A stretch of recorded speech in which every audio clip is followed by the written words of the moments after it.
Welcome to the HCI family of podcasts. We're your source for personal, professional, and organizational growth and development.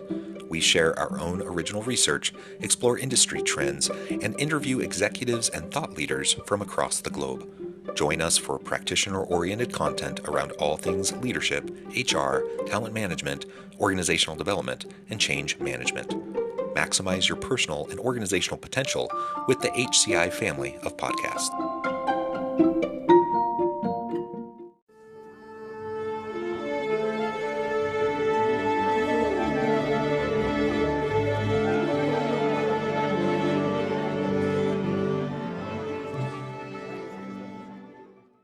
Jesan Sorrells, welcome to the conversation today. Thank you for having me, John. I appreciate it. It is a pleasure to be with you. You're joining us from the Dallas-Fort Worth area. I'm south of Salt Lake City in Utah. And today we're going to be talking about the role of leadership development in a world of artificial intelligence. We need to continually develop ourselves and those around us. We need to be lifelong learners. The traditional ways of going about leadership development, have transitioned over time, but now we're in this like whole new wild west of technological disruption and AI. So we're going to unpack what that means for leadership development, perhaps where we might be going in the next few years, next 5 years, etc. I think it'll be a fun conversation. As we get started, I wanted to share Jesan's bio with everybody. Jesan Sorrells is CEO and founder of HSCT Publishing. HSCT is remote first video-based software publishing platform company located in the Dallas-Fort Worth area. They seek to help organizations manage and reduce the impact of workplace conflict, encourage organizational innovation, and increase optimal outcomes around leadership development, conflict management, and change management. Now, I could go on, but I'm going to pause there. Jesan, anything you would like to highlight by way of your background or personal context or your company's background before we dive on in? I'm very passionate about this topic, in particular, the ways in which our large language algorithms are going to mold and are going to reshape how we think about leadership and our approach to leading people. I'm so passionate about this that I've launched my own podcast, The Leadership Lessons from the Great Books, and we could talk a little bit about the role of the great books in this realm of leadership learning and artificial intelligence today as well. Yeah, well, let's start there. So, it's interesting as we think about AI and generative AI. You have chat bots now where you can do real-time coaching, around sticky leadership issues, etc. But it's always a question of what's trained these AI, what's going on behind the scenes, what kind of biases exist within the outputs that are coming back to you. So that's part of the question. But I love this idea of focusing on the great books. Tell us a little bit more about that. Right. So when you focus on the great books, or when you even think about the great books, leaders have to sort of define what great books actually means. Okay. And so when we think about great books, we often think about classics, things like Shakespeare, maybe, or the Bible, or Milton. And we've covered a lot of those on our podcast, don't get me wrong. But you also have to think about what can you learn about emotional intelligence from Sense and Sensibility? What can we take about interpersonal human relationships from The Sun Also Rises by Ernest Hemingway? Yeah. These are books, these are ideas that have crystallized up from the bottom of human experience all the way to the top, the pinnacle of what we have here. It is, in essence, our great books, in essence, provide sort of the best of the best of the best overview of all of the algorithmic data we've been able to collate over the course of the entire human experience. And that's why they're valuable. When you look at these chatbots, when you look at this generative AI, what you are seeing is, yes, an aggregate of all the human knowledge of the last 40 years of the internet, but not all the human knowledge of all of humanity. And so the books that defy the algorithm are probably going to be the books that are going to allow us to be the most human in our leadership development. And that's why they are worth studying. Yeah, absolutely. Super interesting.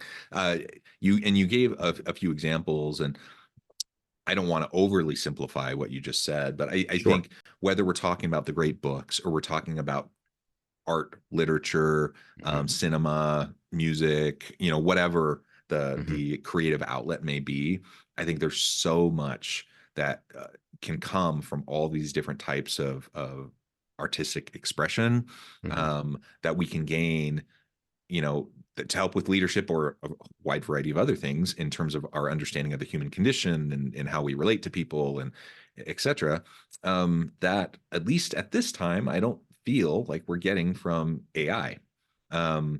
Yeah, And we're I guess not. I guess it's the question, will we at some point? Can we at some point? But as of right now, I don't think we're there. I would assert that we not only are we not there, but I'm going to be so bold as to go out on a limb and say, and there will be people who will listen to this podcast who are way smarter than I am in the fields of generative AI, and all the other different sort of ways you can divide up intelligence in an artificial realm. And please go ahead and send me the emails. Don't bother John; he's a nice guy. You send me those emails. I don't think we're ever going to get there. And the reason why is because computing power presents challenges. I just have started seeing articles now about the energy output for these large language algorithms. I once read in MIT Technology Review, this was probably back about 5 or 6 years ago, that what my now 7-year-old son used to do when he was 2, the cognitive capabilities that he had and the multiple cognitive capabilities that he had at the age of 2 would have, in order to run those on a supercomputer, you need a supercomputer the size of the city of Washington, D.C., with a power source the size of Washington, D.C. for a 2-year-old. I think we underestimated. This is one of the huge challenges for leaders in the future in the face of all of these algorithmic tools. We underrate the value of human beings, and we underrate the value of human leadership. And I am a partisan. I'm a fan of man. I'm a partisan for human. No, I think that's great. And it really is like, who knows? I can't predict the future. And we do know that computing power, has grown exponentially, over the last few decades. So maybe it's possible. I don't know. I'm not a technical expert in that field. But like you said, certainly we're not there. I don't think we're there, like we're close to there. No. And I think most who work, on AI and deep machine learning would say the same thing. Like, no, like if we're talking about getting to the point of like being at a toddler, range of mental capacity, like the human brain is just amazing, right? And it is absolutely astonishing. It's astonishing. So we're just not there. And maybe at some point we get there, but we're just not even close to there. Now that's not to say that AI isn't helpful. Like it can be super helpful with a lot of tasks and all sorts of things. But if we're trying to develop ourselves as leaders, focusing in on the humanity of something that's innately human, leadership, interacting with people, driving outcomes and success through and with people around us, there's only so much AI can do. AI summarizes really well. It can summarize stuff. It can give you, there's lots of things that it can help with, but ultimately, I think there's no substitute for like the deep leadership development that only occurs through continual dialogue, feedback, self-reflection, the deep work that all of us need to do on an individual basis that you're never going to get to just by like having a chat with a AI chatbot, right? Well, and you're also not going, well, let me be very clear. While I am a partisan and I am a fan of man, I'm a fan of human beings, I believe that the human work of leadership is the best work that we can do in our organizations, our cultures, our families, our societies. I also believe that intentional work is what will save our families, our societies, our workplaces, our cultures. I firmly believe that. I've staked my entire career on it. I also believe concomitantly, which means at the same time, so I can hold two truths in my head at the same time. I also believe that the fatal flaw of human beings is that we will outsource too much to the algorithm. And we have even seen this happen in social media. So we now have 15 almost 20 years of data on what happens when we outsource our emotional responses to data to an algorithm that's designed to create feedback loops that continue to keep us angry and disconnected. Jonathan Haidt has done interesting work on this, and others. He's the most popular. Yeah. But there's clear evidence of what happens when we do outsource these emotions to our technological machines. And so my concern fundamentally is that we will outsource, we will anthropomorphize these large language algorithms, and we will give them humanity that they do not have. And that will create massive problems for us if social media is to be any indicator of what may come in the future. Yeah, I think so. I appreciate the analogy, and drawing parallels to social media. And when we think about disruptive technologies that have shaped society, we have like the internet generally. We have the rise of social media. Now we have the rise of AI. There's lots of other things we could talk about too, but I mean those are pretty significant, and they've shifted the way we do work. They've shifted the way we interact with each other. And we can see, like you say, like with social media in particular, there's a lot of, it was the wild, wild west, and kind of anything went for a long time. And there's a lot of negative outcomes because of it.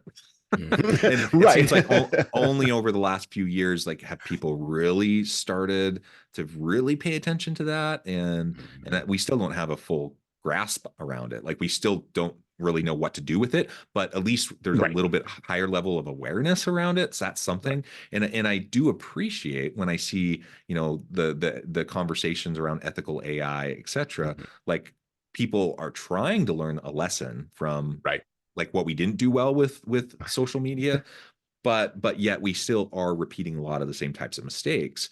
And so we have to be very careful. I like your point about outsourcing our humanity, outsourcing and delegating. There's so many like little mundane, routinized tasks that we all have to do every day that if we can have technology help us with, fantastic.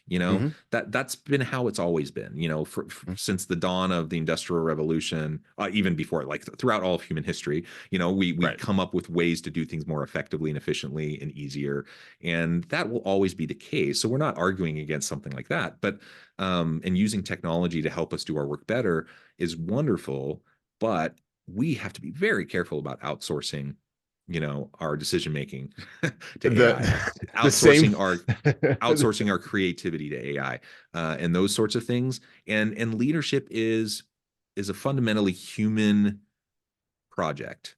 And so if there are aspects of what you do as a leader where you can be more effective and efficient through the use of technology and AI, wonderful, but you can't outsource. Like I can envision a leader, and I'm sure there are leaders today that are doing this, where they're faced with an ethical challenge. They're not sure what to do. They go into a chat bot and they're like, here's the situation. What do you suggest? And what are the reasons why? And then they get an output and they're like, oh, that makes sense. And then they make a decision. I'm sure that's happening. Yeah. And that's super troubling, isn't it? Yes, it's super troubling because they went to a chat bot rather than going to the Stoics. They went to a chat bot rather than going to let's say it's a CEO, rather than going to your senior vice presidents and your vice presidents and actually asking them to solve the problem, right? It's not the crowdsourcing that's the problem. Human beings have been crowdsourcing and working collaboratively. Good Lord. I mean, that's what's made us the top mammal on the planet, is the ability to crowdsource and collaborate, right? And communicate that effectively. Where we are crowdsourcing that from, though, is the huge question. And to your point earlier about biases, what lives behind the machine? So one of the interesting things about large language algorithms is there's no brain in there. Like, I hate to inform everybody, there's no mind in there. But there is a mind behind there. And the mind behind there has its own biases, its own focus, its own viewpoints. We've seen this with and everybody I think can agree on my description of this here, if not semi-disastrous, almost fully disastrous rollout of Google Gemini, a few weeks ago, as of this recording. And if you're hearing this later, you can go Google that and see how well that went. But that is just one example. And then you talked about ethical AI, or ethics around AI. Who informs those ethics? Who are the people that are sitting around the table, right? We currently on the podcast, our current episode that we currently have up, and you can go back and listen to it if you're interested. We're reading a book called City of God by St. Augustine of Hippo, ancient book written back in like the 4th century, right? And Augustine is proposing the same things about the human condition, yes, in a Christian context, but the same things about a human condition philosophically to the Romans that we are posing right now, 1800, Yeah. 1700 years later. It's almost as if nothing's changed. And so what are the people who are sitting at the table? Who are the people who are sitting at the table? What perspectives do they bring? Can we critique or question with a clear conscience their ideas? Can we have those battles of ideas? This is the friction, and this is part of one of my major concerns with social media and the internet, was that it removed friction from people's lives. Mm. And in removing friction from people's lives, people begin to have the expectation, first in mass and then as individuals, that things will just be easier. But what does easier mean? So I'm a partisan in believing that leadership should be hard. It should be difficult. There should be friction. If you're that CEO and you don't know what the ethical decision is, it should be hard for you to get 5 people together to sit around a table to actually hash it out. And it should take you like 2 days because it's an important decision. Important decisions take time. They should be done slowly and not quickly. But if the motive behind your decision is a motive of speed to market, well, now we've got something else. Now we're into another place entirely. Yeah, absolutely. So, okay, I think this has been really great thus far. Let's, as we spend our last maybe 5 minutes or so together today, let's talk about how all this connects with and applies to leaders who are seeking ongoing personal development themselves, but also as they're building their bench strength, they're trying to develop the people around them.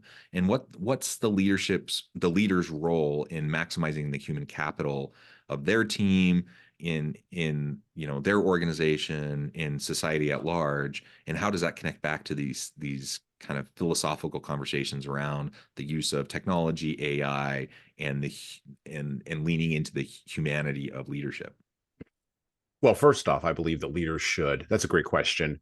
First off, leaders should lean into and should fully embrace their own self-awareness. You have to know what you don't know, and you have to be comfortable knowing what you don't know. And you have to be aware that you have your blind spots and your biases. So those are 2 big things right off the bat. Start with that. Leaders should be constantly learning. Can you learn from a large language algorithm? Absolutely, for sure. But I'd recommend you go crack a book first. We got libraries on every street corner in America. We got bookstores, well, not on every street corner, but almost every street corner. And of course, in a pinch, you can go to that big book selling thing that Jeff Bezos built. And you know the name of it. There are hundreds of volumes that will help you get to where you need to go. Look in non-obvious places for solutions to your problems. That's tip number 3. Finally, how do you develop your bench strength? How do you develop the people around you? Well, there's a lot of different ways to do this, but one of the biggest ones is, and this is going to be a little bit controversial here, give them responsibility and accountability for everything in their sphere of influence and support them in both succeeding and failing in their sphere of influence. And by the way, take credit for their failures. Yes, I said that correctly. Take credit for their failures and allow them to own their successes. And if you do that, now you are creating a counterintuitive organization with counterintuitive bench strength. And now all these, the leader and members and the bench is growing in a wonderful feedback loop that's optimal. Will this happen over a course of time very, very quickly? No. Remember, this is a long tail process. This is going to take some time. But what else would you rather be committed to for the rest of your leadership life? Well, yeah, and that's the work of leadership. And so consistently showing up Mhm. for yourself, self-care and self-development, but for your team, and developing your bench and developing the capacities and the capabilities of your people. That's what good leaders do. Um, you know, you get stuff done, but you get stuff done with your people. Right. You don't you don't, at least not in a sustainable way. You don't get stuff done by stepping on people, by No. exploiting people. You might in the short term accomplish gains that make you look good, but it's not sustainable, and you will not have long-term sustainable success if that's your approach. So you have to focus on developing your team, creating an environment of continuous learning where people are encouraged to experiment, um, to quote unquote fail, which isn't actually failure as long as you're learning, and iterating. Mhm. And if you can create that environment, does it take effort? Does it take time? Yes.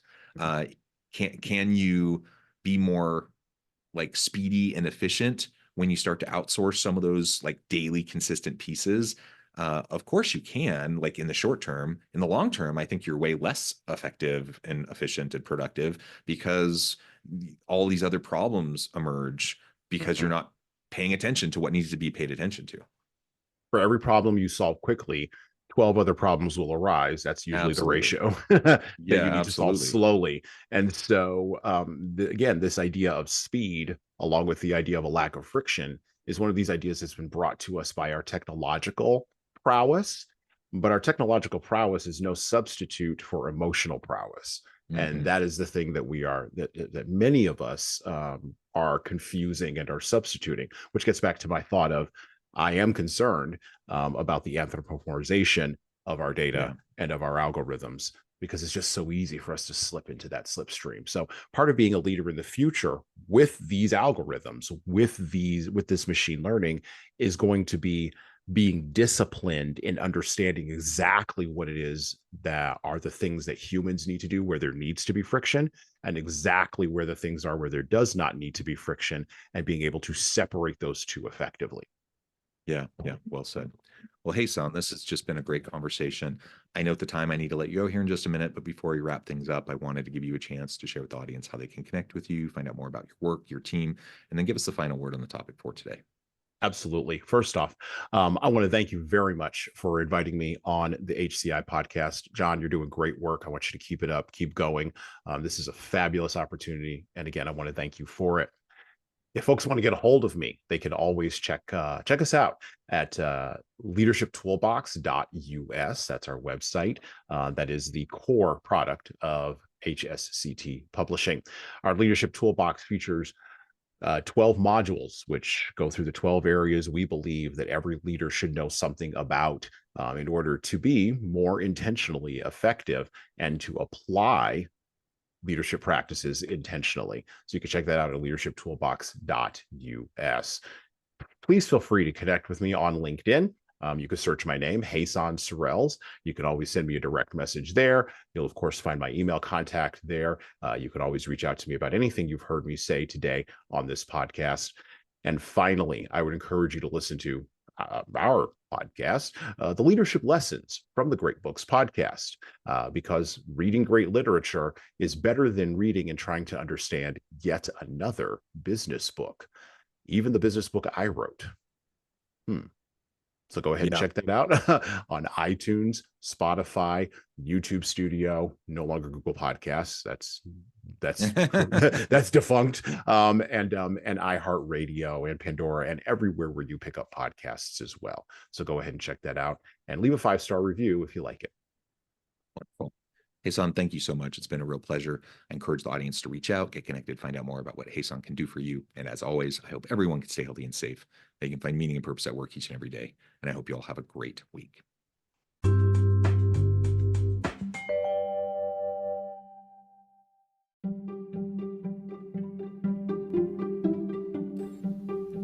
Thanks for joining us for this episode of the podcast. We hope you stay healthy and safe, and please join us again soon.